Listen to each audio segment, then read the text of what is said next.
調のメガソフトアレックスキッドのミラクルワールド。アレクが繰り広げるスリルとサスペンスの大冒険。超ウルトラアドベンチャーゲームアレックスキッドのミラクルワールド。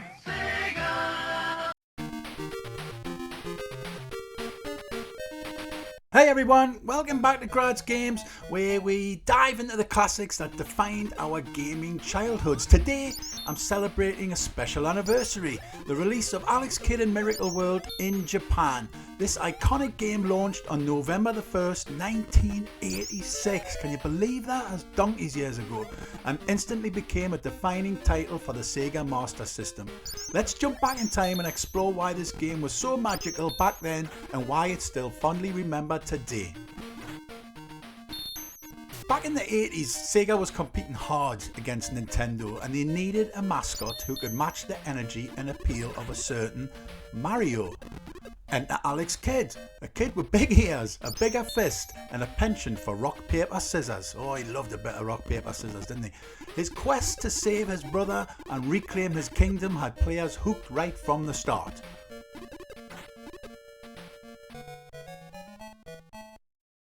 The game takes us to the kingdom of Redaxian, a vibrant, strange and totally unpredictable world. Unlike a lot of games at the time, Alex Kidd didn't just run from left to right.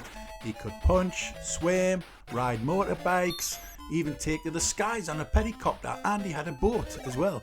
Sega wanted to create something that felt fresh and dynamic, and Alex Kidd was definitely that.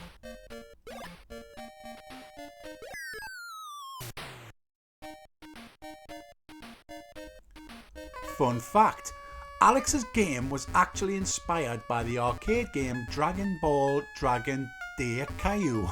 Don't know if I said that right, and the side-scrolling mechanics of Super Mario Bros. But Alex Kidd had its own unique twist, blending action, puzzle solving and platforming in a way that hadn't been done before. The famous rock, paper, scissor battles against bosses, that was both quirky and maddening, although in the game it was known as janking. You didn't just need skill, you needed luck, and that randomness kept players on their toes.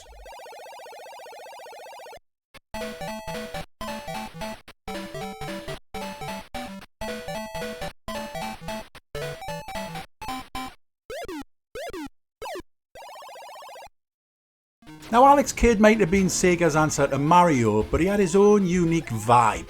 He was a martial artist after all. The game wasn't easy either, with tricky platforming, one-hit deaths and limited lives. Back then, players had to master every jump and every punch to make it through.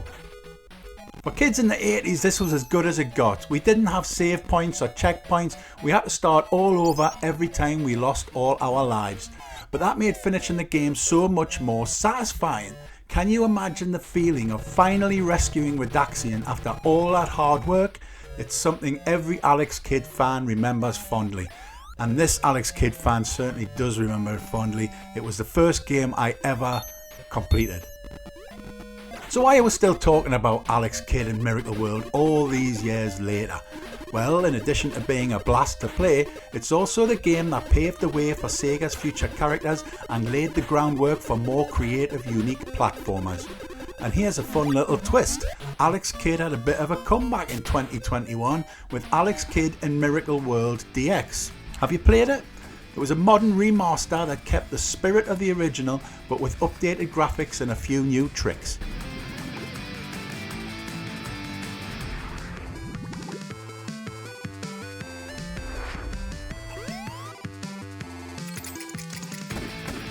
For Sega fans, Alex Kidd remains a symbol of a time when games were experimental and full of surprises. And who knows, maybe this anniversary is the perfect excuse to dust off your old Sega Master System, pop in that cartridge and punch some baddies with Alex Kidd himself.